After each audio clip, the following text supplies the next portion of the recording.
क्या आपने कभी सोचा है महादेव के हर तत्व में तीन का प्रयोग क्यों होता है? जैसे कि उनके तीन नेत्र हैं, उनके अस्त्र में तीन सूल हैं, उनके मस्तक पर तीन रेखाएं मतलब त्रिपुंज लगा हुआ होता है। इन सब का मतलब क्या है? इस तीन का रहस्य क्या है? आइए जानते हैं। भगवान शिव के तीन नेत्र केवल दृष्टि नहीं बल्कि उनके ज्ञान और चेतना के तीन स्वरूप हैं। पहला नेत्र सूर्य जो कर्म और ज्ञान का प्रतीक है।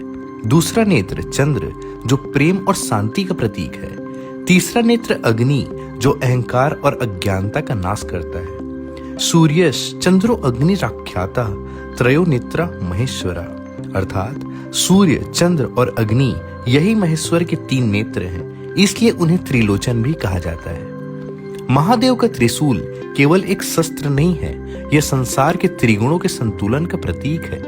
त्रिशूल के तीन सूल मनुष्य के तीन गुण सत, रज, तम को दर्शाते हैं। सत अर्थात सात्विक जो शांति और पवित्रता का प्रतीक है। रज अर्थात राजसिक जो कर्म और गति का प्रतीक है।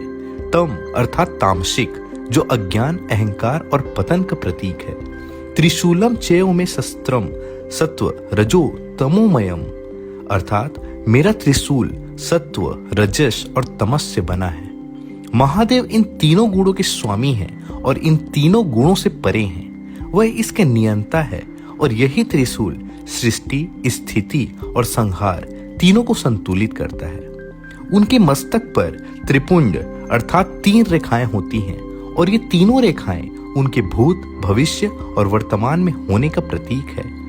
वे इन तीनों कालों को एक साथ देखते हैं और इसलिए उन्हें त्रिकालदर्शी भी कहा जाता है।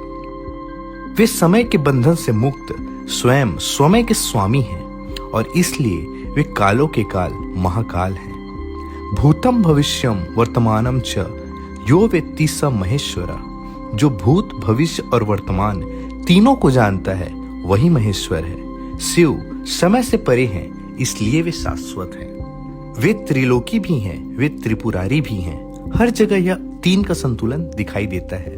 यह कोई संयोग नहीं बल्कि शिव तत्व का शाश्वत सत्य है। एकम सत विप्राः बहुधा वदन्ति, अर्थात एक ही सत्य है जिसे ज्ञानी अनेक रूपों में कहते हैं।